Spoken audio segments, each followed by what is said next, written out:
আজ থেকে তো পুজো শুরু। তো পুজোর শুরুর দিনে একটা প্রবাদ মনে করে আপনাদের।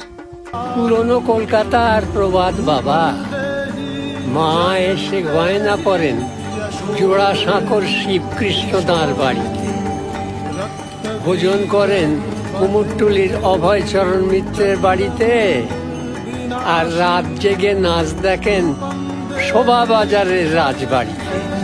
পুরনো কলকাতাতে এই প্রবাদ খুব প্রচলিত ছিল।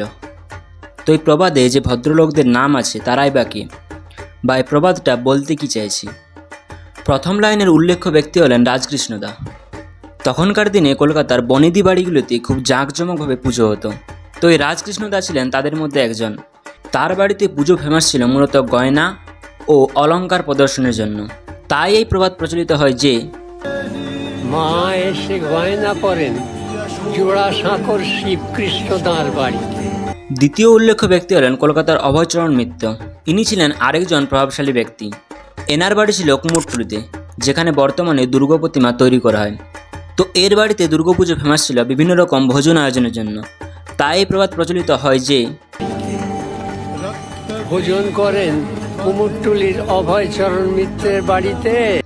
আর তৃতীয় যেটি উল্লেখ আছে তা কোনো ব্যক্তি নয়, তা হলো একটা জায়গা, শোভাবাজার রাজবাড়ি, যা আমরা প্রায় সবাই জানি।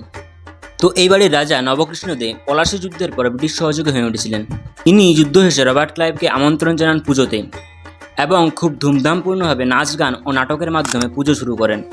তাই এই প্রবাদ প্রচলিত হয় যে আর রাত জেগে নাচ দেখেন শোভাবাজারের রাজবাড়ি। আপনার এই বছরের ফেভারিট পুজো প্যান্ডেল কোনটি? কমেন্টে জানাতে ভুলবেন না। আর যদি ভিডিওটি ভালো লেগে থাকে তো প্লিজ লাইক করবেন, শেয়ার করবেন এবং সবশেষে সাবস্ক্রাইব করবেন।